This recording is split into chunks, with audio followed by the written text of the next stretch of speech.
ಮುಖ್ಯಮಂತ್ರಿ ಸಿದ್ದರಾಮಯ್ಯವರನ್ನ ಇಂದು ಬೆಂಗಳೂರಿನಲ್ಲಿ ಮಾಜಿ ಸಚಿವ ರಾಜಶೇಖರ್ ಬಿ ಪಾಟೀಲ್ ಹಾಗೂ ಬೀದರ್ ಜಿಲ್ಲೆಯ ಕಾಂಗ್ರೆಸ್ ಮುಖಂಡರು ಭೇಟಿ ಮಾಡಿ ಬೀದರ್ ಜಿಲ್ಲೆಯಲ್ಲಿ ಉಂಟಾಗಿರುವ ಪ್ರವಾಹ ಪರಿಸ್ಥಿತಿ ವಿವರಿಸಿ ಬೆಳೆ ನಷ್ಟ, ಮನೆ ಆಸ್ತಿ ಪಾಸ್ತಿ ಹಾನಿಗೆ ಸಂಬಂಧಿಸಿದಂತೆ ತುರ್ತು ಪರಿಹಾರ ಕಾರ್ಯಗಳನ್ನು ಕೈಗೊಳ್ಳುವುದು ಹಾಗೂ ಜಿಲ್ಲೆಗೆ ವಿಶೇಷ ಪ್ಯಾಕೇಜ್ ಘೋಷಿಸುವಂತೆ ಮನವಿ ಪತ್ರ ಸಲ್ಲಿಸಿದರು.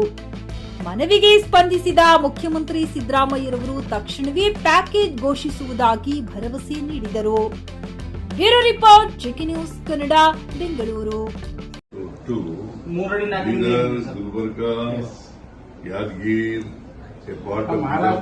ಗೇಟ್ ಓಪನ್ ಮಾಡಿರ್ತಾರೆ ಬಿಡ್ಲೇಬೇಕಲ್ಲ ಸರ್. ಅದು ಏನು ಮಾಡಬೇಕಲ್ಲ, ಹೋಲ್ಡ್ ಮಾಡಿದ್ರೆ ಪುರ ಹೋಗ್ಬಿಡ್ತದೆ. ಸರಿ, ನಮಗ್ ತೊಂದರೆ ಇಲ್ಲ.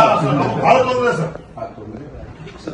ಇದು ಶಿವರಾಜ್ ದೇಶಪಾಂಡೆ ಇವರು ಎಸ್ಟಿ ಸಮುದಾಯಕ್ಕೆ ಪಿಯುಸಿ ಮುಗಿಸಿ ನರ್ಸಿಂಗ್ ಮಾಡಲು ಹಾಗೂ ಫಿಸಿಯೋಥೆರಪಿ ಮಾಡಲು ಇಚ್ಛಿಸುವವರಿಗೆ ಉತ್ತಮ ಅವಕಾಶ. ಹುಮ್ನಾಬಾದ್ನ ಎಚ್ಕೆಡಿಇಟಿಯ Umadevi Patil college of nursing ನಲ್ಲಿ ಬಿಎಸ್ಸಿ ನರ್ಸಿಂಗ್ ಹಾಗೂ ಡಿಪ್ಲೊಮಾ ನರ್ಸಿಂಗ್ ಕೋರ್ಸ್ ಲಭ್ಯ ಹಾಗೂ ಭೀಮರಾವ್ ಪಾಟೀಲ್ ಕಾಲೇಜ್ ಆಫ್ ಫಿಸಿಯೋಥೆರಪಿನಲ್ಲಿ ಬಿಬಿಟಿ ಮತ್ತು ಎಂಪಿಟಿ ಸ್ನಾತಕೋತ್ತರ ಪದವಿ ಲಭ್ಯವಿದೆ. ಇಲ್ಲಿ ಪ್ರವೇಶ ಪ್ರಾರಂಭವಾಗಿದ್ದು ಉತ್ತಮವಾದ ಕ್ಲಾಸ್ ರೂಮ್, ಅನುಭವವುಳ್ಳ ಅಧ್ಯಾಪಕರಿಂದ ಬೋಧನೆ, ಪ್ರತ್ಯೇಕ ಲ್ಯಾಬ್ಗಳ ವ್ಯವಸ್ಥೆ, ಹೈಟೆಕ್ ಆಸ್ಪತ್ರೆಯೂ ಲಭ್ಯವಿದೆ ಹಾಗೂ ವಿದ್ಯಾರ್ಥಿಗಳಿಗೆ ಪ್ರತ್ಯೇಕ ಹಾಸ್ಟೆಲ್ ವ್ಯವಸ್ಥೆಯೂ ಲಭ್ಯವಿದೆ.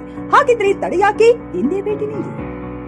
NH 65 ರಸ್ತೆ, ವೀರಭದ್ರಗಿರಿ, ಸಿಂದನಕೀರ ಕ್ರಾಸ್, ಹುಮ್ನಾಬಾದ್. ಹೆಚ್ಚಿನ ಮಾಹಿತಿಗಾಗಿ ಸಂಪರ್ಕಿಸಿ ಆಡಳಿತಾಧಿಕಾರಿ ಡಾಕ್ಟರ್ ಸದಾನಂದ ಪತ್ರಿ 90190.